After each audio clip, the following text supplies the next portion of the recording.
Perdana Menteri Israel Benyamin Netanyahu mengatakan pada hari Ahad bahwa Israel akan menentukan pasukan asing mana yang akan diizinkan sebagai bagian dari rencana pasukan internasional di Gaza. Keberadaan pasukan itu disebut untuk membantu mengamankan gencatan senjata yang rapuh berdasarkan rencana Presiden US Donald Trump. Meskipun pemerintahan Trump telah mengesampingkan pengiriman tentara US ke jalur Gaza, pemerintahan Trump telah berbicara dengan Indonesia, Uni Emirat Arab, Mesir, Qatar, Turki, dan Azerbaijan untuk berkontribusi pada pasukan multinasional. Kami mengendalikan keamanan kami, dan kami juga telah memperjelas mengenai pasukan internasional bahwa Israel akan menentukan pasukan mana yang tidak dapat kami terima, dan inilah cara kami beroperasi, kata Netanyahu. Hal ini tentu saja dapat diterima oleh Amerika Serikat, seperti yang telah diungkapkan oleh perwakilan paling seniornya dalam beberapa hari terakhir, katanya dalam sidang kabinetnya. Israel yang mengepung Gaza selama 2 tahun untuk mendukung perang udara dan darat di daerah kantong tersebut melawan Hamas setelah serangan lintas batas kelompok militan Palestina pada 7 Oktober 2023, terus mengontrol semua akses ke wilayah tersebut. Pekan lalu, Netanyahu mengisyaratkan bahwa dia akan menentang peran apapun yang dilakukan pasukan keamanan Turki di Gaza. Hubungan Turki-Israel yang pernah hangat memburuk secara drastis selama Perang Gaza, dan Presiden Turki Tayyip Erdogan mengecam serangan udara dan darat Israel yang menghancurkan di daerah kantong kecil Palestina.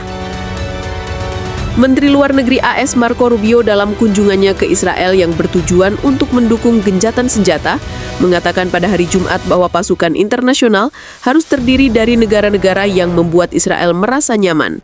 Dia tidak berkomentar mengenai keterlibatan Turki. Rubio menambahkan bahwa pemerintahan masa depan Gaza masih perlu dilakukan bersama Israel dan negara-negara mitranya, tetapi tidak bisa melibatkan Hamas.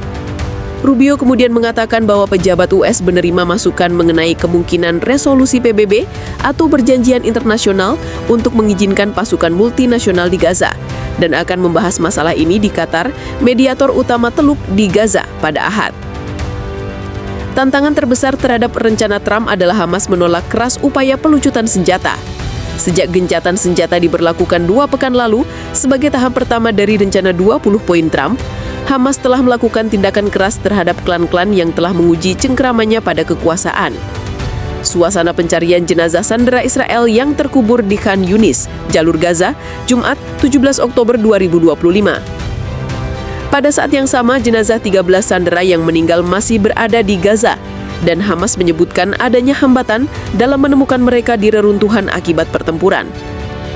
Seorang juru bicara pemerintah Israel pada hari Minggu mengatakan bahwa Hamas yang membebaskan 20 sandera yang masih hidup dalam serangan Oktober 2023 mengetahui di mana mayat-mayat itu berada. Israel menyadari bahwa Hamas mengetahui di mana sebenarnya sandera kami yang telah meninggal. Jika Hamas melakukan upaya lebih besar, mereka akan dapat mengambil sisa-sisa sandera kami, kata juru bicara tersebut. Namun Israel mengizinkan masuknya tim teknis Mesir yang bekerja sama dengan Palang Merah Indo untuk menemukan mayat-mayat itu. Dia mengatakan tim tersebut akan menggunakan mesin ekskavator dan truk untuk melakukan pencarian di luar garis kuning yang awalnya ditarik kembali oleh pasukan Israel berdasarkan rencana Trump. Netanyahu memulai sidang kabinet dengan menekankan bahwa Israel adalah negara merdeka, menolak anggapan bahwa pemerintahan Amerika mengendalikan saya dan mendikte politik keamanan Israel. Israel dan Amerika adalah sebuah kemitraan.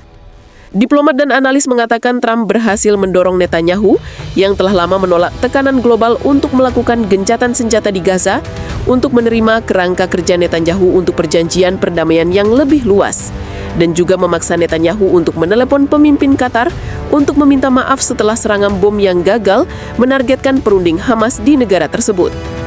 Trump juga membujuk negara Arab untuk meyakinkan Hamas agar mengembalikan semua sandera Israel, yang merupakan pengaruh utama Hamas dalam perang tersebut.